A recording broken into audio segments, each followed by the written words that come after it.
Step inside a major Hindu temple today, and you are immediately met with sensory overload.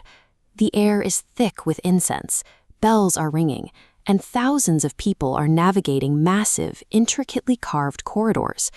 But beneath the chaotic surface, every single one of these spaces dedicated to Lord Shiva follows a strict architectural rule.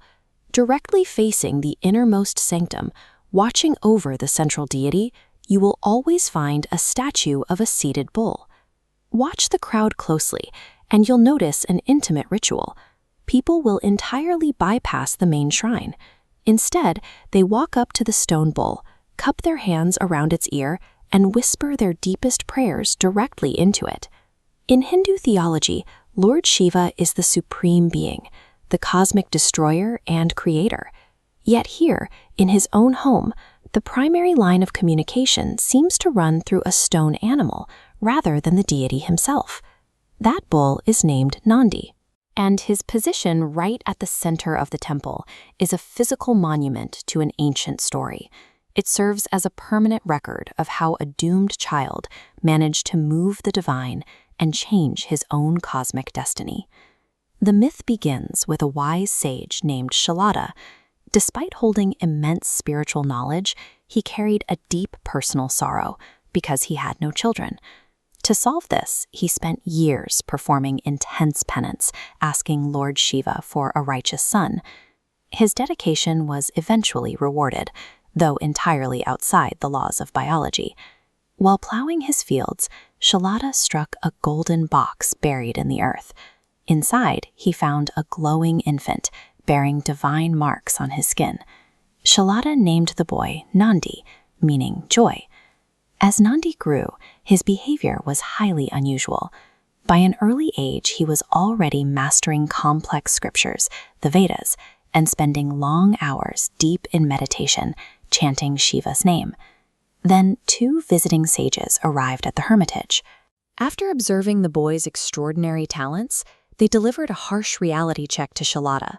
According to Nandi's astrological destiny, he faced an exceptionally short lifespan. He was going to die young. Shilada was crushed, but Nandi himself was completely unfazed. He rejected the fear of death entirely. To him, mortality was a physical hurdle, one that could be overcome if his faith was strong enough to reach Lord Shiva's grace. To test that theory, Nandi walked into a dense forest and began his own severe penance. He stood entirely on one leg, meditating day and night, ignoring hunger and thirst as the years passed around him. The sheer intensity of his focus created a metaphysical disruption. It shook the heavens and finally drew a response from Mount Kailash, the divine abode of Lord Shiva. Shiva appeared before the boy.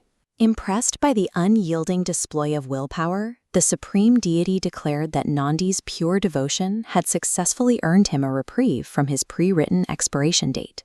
In that moment, Nandi shed his human form entirely.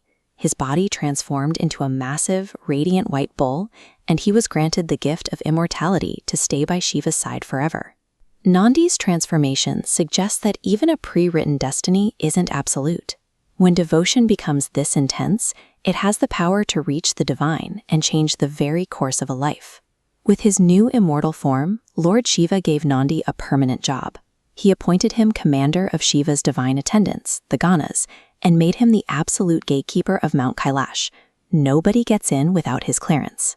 Shiva is often depicted deep in meditation, withdrawn from the constant requests of the world. He instructed his followers to bring their prayers to Nandi instead, promising that his faithful guardian would be the one to carry those whispers to him. We see exactly how strictly Nandi enforces this role when the mighty King Ravana shows up at Kailash. Ravana looked at the bull, mocked his appearance, and decided he could simply use brute force to bypass the gatekeeper. When Ravana arrogantly tried to lift the entire mountain out of his way, he met immediate resistance. Shiva gently pressed his toe, applying immense downward pressure, and the mountain immediately crushed Ravana beneath its weight. Ravana spent years trapped there, singing hymns of apology before he was finally forgiven. The incident set a permanent precedent. Massive ego and brute force are neutralized at the door. Only humble devotion gains direct access to the center. Which brings us out of the mythic realm and back to the quiet, observable layout of a modern Hindu temple. Look closely at this architecture. The distance between the Nandi statue and the Shiva Linga acts as a structural filtering system, creating a straight line of sight. Before approaching the center, devotees must confront the qualities Nandi represents: patience, loyalty, and willingness to serve. If you walk in with the entitlement of King Ravana, demanding immediate cosmic attention, the architecture itself rejects you. You must lower yourself to the level of the humble gatekeeper. When a visitor cups their hands and whispers into that stone ear, they are participating in an ancient promise that a humble, selfless heart can move the divine to override even fate itself.